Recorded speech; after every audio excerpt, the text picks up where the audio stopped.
ગંભીરપુરામાં bridge તૂટી પડવાની જે ઘટના ઘટી હતી ત્યારબાદ સમગ્ર રાજ્યમાં માર્ગ અને મકાન વિભાગ, તે પછી સ્ટેટ હોય કે જિલ્લા પંચાયત, આ બંને વિભાગોની ઊંઘ હરામ થઈ છે અને ફિલ્ડ ઉપર સતત ફરી રહ્યા છે. હવે તંત્રના ધ્યાને આવ્યું છે કે કેટલાક બ્રિજ છે એ બિનઉપયોગી થઈ ચૂક્યા છે. આવો જ એક બ્રિજ છે અરવલ્લી જિલ્લાના ભિલોડા તાલુકાના કે જે ઈસરીથી શામળાજી વચ્ચેનો જે માર્ગ છે, આ માર્ગ ઉપર એક કુંડોલ નજીક બ્રિજ આવેલો છે. આ પુલિયું છે એ પુલિયું જર્જરિત હોવાનું તંત્રના ધ્યાને આવ્યું છે.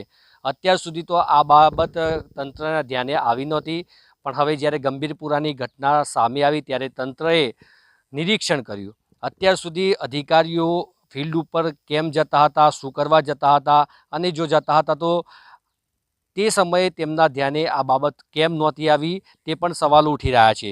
અધિકારીઓ માત્ર કોન્ટ્રાક્ટરના ચરણ ચુંબક કરવામાં જ મસ્ત હોય તેવી પણ વાતો વહેવા લાગી છે. તંત્ર જ્યારે કોઈપણ પ્રકારની ગંભીર ઘટના થાય ત્યારે જ આ પ્રકારની કામગીરી કરે છે. જયમીન સાથે અંકિત ચૌહાણ, મેરા ગુજરાત, અરવલ્લી.